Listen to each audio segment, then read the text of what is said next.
নমস্কার, কেমন আছেন সবাই? সবাইকে মনিরা ব্লগসের একটা নতুন পর্বে অনেক অনেক স্বাগত। এই গাছটাকে দেখুন একবার, কি সুন্দর লাগছে বলুন।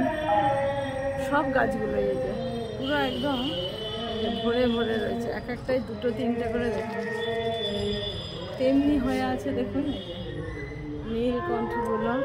আর আওয়াজ নিশ্চয়ই শুনতে পাচ্ছেন আমাদের যে এখানে কীর্তন হচ্ছে, এই যে এখানে প্যান্ডেলটা এই যে এখানেই হচ্ছে। তো কীর্তন শুরু হয়েছে রোববার দিন বিকেলবেলা, তো শেষ হবে হচ্ছে পরশু দিন শনিবার দিন সকালবেলা শেষ হয়ে যাবে, মানে দুপুরবেলা অবধি ভোগ হয়ে কীর্তন হয়ে সব শেষ হবে। তো বাড়ির ভেতর থেকেই নাম কীর্তন শোনা যাচ্ছে, বেশ ভেসে আসছে, তো ভালোই লাগছে। যেতে পারি আর না পারি, কাজের জন্য আর পেরে উঠছি না। আর আজকে বৃহস্পতিবার, এই দেখুন এই একটা বলি না পরিচিত, দেখুন সাদার মধ্যে নীল সাইডটা। তো আজকেরও পুরো মেঘলা অন্ধকার, কিন্তু কি করব, এত জামা কাপড় ছিল দেখুন লাইন বাই লাইন, সব সোনার কিছু আজকে কাচিনি, এই যে কেচে সব মেলেছি, সে মেলা হলো। আর দেখুন এখানে সাদা অপরাজিতা আজকে ভর্তি হয়েছে, এই দেখুন একটা দুটো তিনটে, এই দেখুন এখানে আছে, আরও আছে এদিকটাতেও, এখানেও দেখুন নীলকণ্ঠ এই যে হয়েছে, এটা কিন্তু আরও বেশি ডিপ। আর এখানে এই দেখুন অপরাজিতা এখানে হয়ে আছে, এই দেখুন এদিকে নীলকণ্ঠ অপরাজিতা কতগুলো এদিক সব হয়ে রয়েছে। এই দেখুন এইখানে একটা নীলকণ্ঠর কালার দেখুন, যেমনি বড় সাইজ তেমনি ডিপ কালার, এই যে দেখছেন কি সুন্দর এর কালারটা, দারুণ লাগছে কিন্তু, আর সাইজটাও সেরকম বড়। আর পুরো অন্ধকার হয়ে এসছে, এটারও একটা ফটো তুলে নিই, কি সুন্দর লাগছে দেখতে, একদম ডিপ কালার, খুবই ভালো লাগছে। ফুলও তুলবো, তার মধ্যে হচ্ছে যেটা আজকের আমার সেই দেওরের মেয়ের, আমরা তো পাকা কথা বলে এসেছিলাম, পাকা কথা না মানে যাইনি কখনো, সেই কথাবার্তা তো বলে এসেছিলাম, কিন্তু আজকের ছেলের বাড়ির লোকজন আসবে, ওখানেই আজকে আমাদের ব্যস্ততা, ওখানেই যা আজকে পাকা কথা হবে সব, আর দিন তারিখ ঠিক করা আর পুরোটাই ফিক্স করা হবে আর কি এরকম আজকে। তো ওখানেই আজকের বিকেলের পর থেকে ওখানেই থাকতে হবে, কারণ 3টে থেকে 6টার মধ্যে ওরা আসবে এই পর্যন্ত। তো সাথে থাকুন, ওই কাজগুলো করে নিই, তারপরে সারাদিন কী করবো কি না করবো তো আপনাদের সামনে তুলে ধরবো। তো এগুলো করে নিই আগে, আর এই বাসনগুলো মাজতে মাজতে এখানে কীর্তনটাও শুনি। তো এসে আজকে এই যে টিফিনে ম্যাগি বসিয়ে দিচ্ছি, এটা টিফিন আজকে একটু তাড়াহুড়োও আছে, কেননা বললাম যে আমার দেওরের মেয়ের আজকে পাকা কথা হবে, তার জন্য।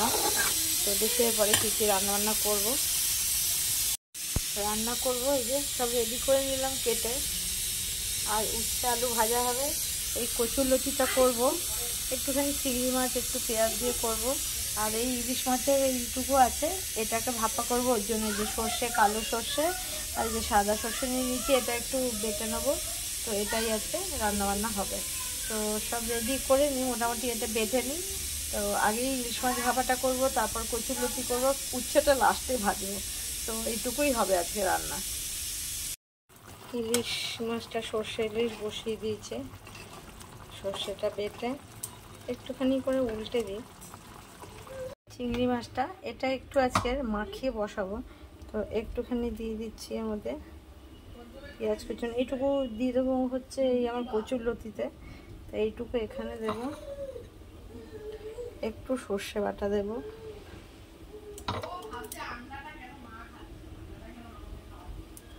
হলুদ গুঁড়ো, একটু নুন দিয়ে দেবো, তেল। তো এটাকে মাখিয়ে দিয়ে বসাবো, একটু লঙ্কা বাটাও দিয়ে দিলাম, ভুলে গেছিলাম বলে। তো এটাকে মেখে বসিয়ে দেবো, ভালো লাগবে খেতে। মাছ ইলিশ তো খুবই কম, তো দুবেলার মতন হবে না, তো এটা দিয়েও হবে ওটাও হবে, ঠিক আছে। আজকে দেখুন একদম ইলিশ চিংড়ির মেলবন্ধন, অথচ দুটোই খেতে এত টেস্টফুল, যে আর ওইভাবে কে ঘটি কে বাঙাল ভাবার কোনো অবকাশ থাকে না, ঠিক কিনা বলুন? দেখুন, আর দেখতে কিন্তু দুটোই ভালো, আর দুটোই কিন্তু অল্প অল্প নিয়েই বেশ গরম ভাত খাওয়া যাবে, ভালোও লাগবে, খারাপ লাগবে না। আর অল্প অল্পই আজকে সব পরিমাণ, কিন্তু সবগুলোই খুব টেস্টি রেসিপি আজকে। এখানে কচুরলতিটাও চিংড়ি মাছ পেঁয়াজ দিয়ে বসিয়ে দিয়েছি, এদিকে ভাতও ফুটছে, তো এটা একটু ঢেকে দেবো। কচুরলতিটা কি লোভনীয় দেখতে লাগবে, ঠিক কিনা বলুন? এই দিয়েও গরম গরম ভাত কিন্তু দারুণ খাওয়া যাবে। আজকে সব আইটেমগুলোই কিন্তু খুবই লোভনীয়, মানে যে কোনো একটা আইটেম দিয়েও খাওয়া হয়ে যাবে। এখন এই যে উচ্ছেটাও ভাজা বসিয়ে দিচ্ছে, উচ্ছে আলু, সেটা হলেই হয়ে যাবে। আজকে একটু তাড়াহুড়ো কমই করলাম, এরপরে আমি এটা বসিয়ে রেখে চলে যাবো স্নান করতে। আর সোনা স্নান হয়ে গেছে, তারপরে আমি সোনাকে ধরবো দিয়ে পুজো দিতে, তো এটাকে বসিয়ে চলে যাই এবার।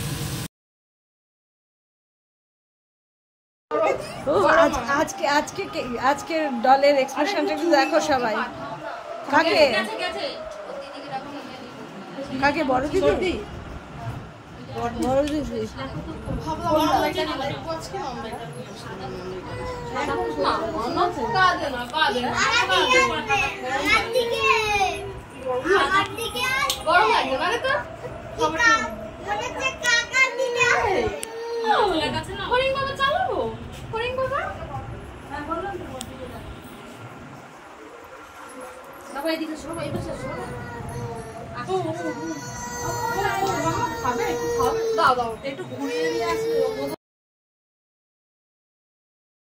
একদম পাতলা করবে না, একদম এই চামচে 2-3 চামচ দাও, একদম ঠান্ডা, একদম ঠান্ডা। ওরে বাপ রে, এই দেখ না পিসি শাশুড়ি কি সাজ দিয়েছে। এই দু বৌদিকে একটু দেখি রে, তোদের দুই বৌদিকে দেখি, এই ননদ সহ বৌদিদের একটু দেখি রে, এই ননদ সহ দুই বৌদি রে। চললো সামনে, ওকে নিয়ে যাওয়া হচ্ছে। এই যে বাবা তোরা দুজন, এ ভগবান, এরা ঠেলাঠেলি করছে দেখো।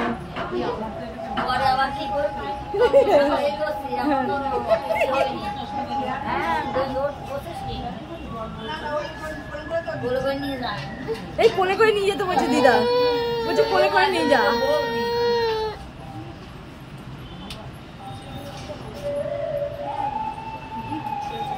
টেবিলটা সরিয়ে দে, টেবিলটা সরিয়ে দে।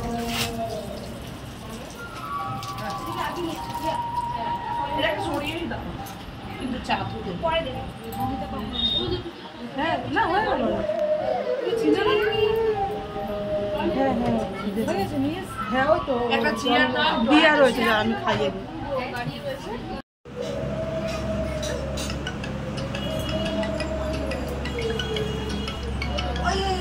জল দাও, এক গ্লাস জল।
শাড়ি দিয়েছে আলু কাটছে। আমরা এখন আলু কাটছি।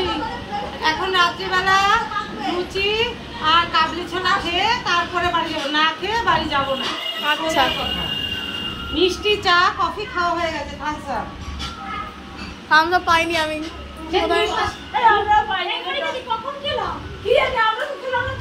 আমি থামস আপ পাইনি।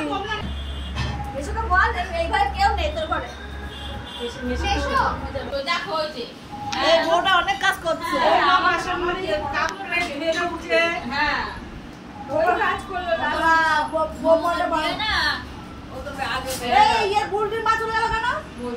একটু সামনে আয় মমিতা।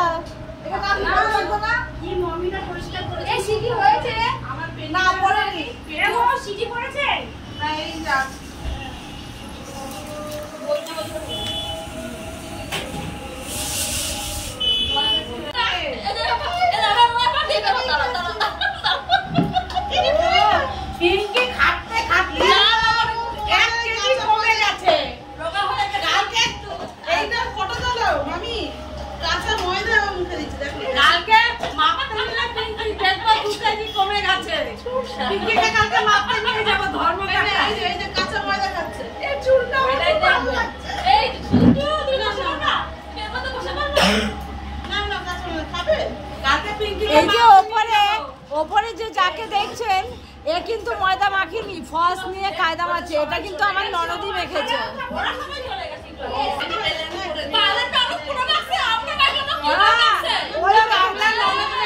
পুরো গোটা গামলাটাই মেখেছে ননদ। আর এরা এখন পালিশ মারছে, কিন্তু এরা কিন্তু কেউ মাখেনি, শুধু এরা মেখেছে।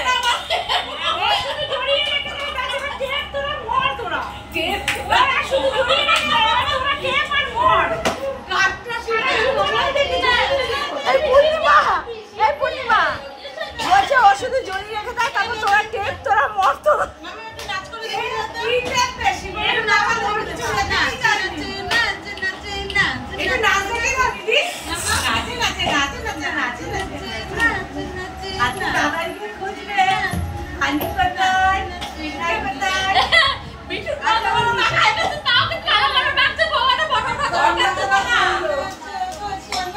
আর এই যে গলাবাজি